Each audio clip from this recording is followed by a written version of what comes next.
আমি সামরিক বর্ষপতি অধিদপ্তর অর্থাৎ ডিএমএনসিএর পক্ষ থেকে আপনাকে যথাযথ সম্মান প্রদর্শন করব আমাদের বক্তব্যটি গুরুত্বের সাথে বিবেচনা করার জন্য বিনীত অনুরোধ জানাচ্ছি।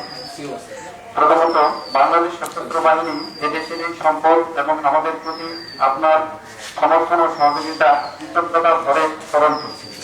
দেশের প্রচলিত আইনের প্রয়োগ ও বাস্তবায়নে আমরা আপনার আন্তরিক সহযোগিতা কামনা করছি।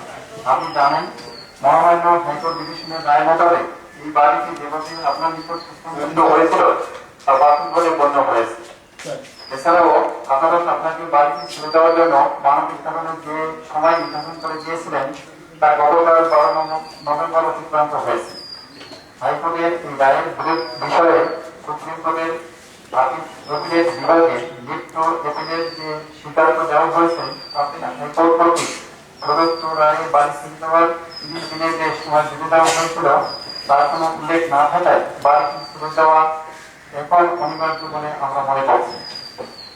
দ্বিতীয়ত, এপিলের শুনানিটি যথাযথ আদালতের নিষ্পত্তি হলে তার রায় আমরা সকলেই মেনে নেব।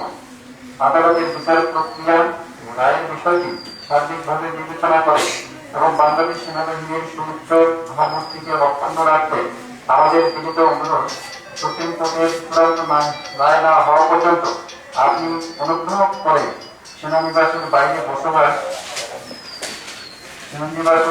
বসবাস করুন। এজন্য আমরা আপনার প্রয়োজনীয় মালামাল নিয়ে যাওয়ার জন্য যথাযথ সহায়তা প্রদানে প্রস্তুত আছি। আপনার রেখে দেওয়া অন্যান্য দ্রব্যাদি চূড়ান্ত রায় না হওয়া পর্যন্ত এখানেই থাকবে। আমাদের এই প্রয়াস কোনোভাবেই উচ্ছেদ কার্যক্রম নয়, বরং আইনের শাসন মেনে নেয়। সুপ্রিম কোর্টের হাইকোর্ট বিভাগ ও এপিলেট ডিভিশনের রায়ের কার্যক্রমকে সমন্বিত রাখতেই আমাদের প্রয়াসকে আপনি সহযোগিতা করবেন বলে আমাদের দৃঢ় বিশ্বাস। আমরা সকলেই সেনাবাহিনীকে সকল প্রকার রাজনীতির মধ্যে রাখতে চাই। আপনাকে আন্তরিক ধন্যবাদ।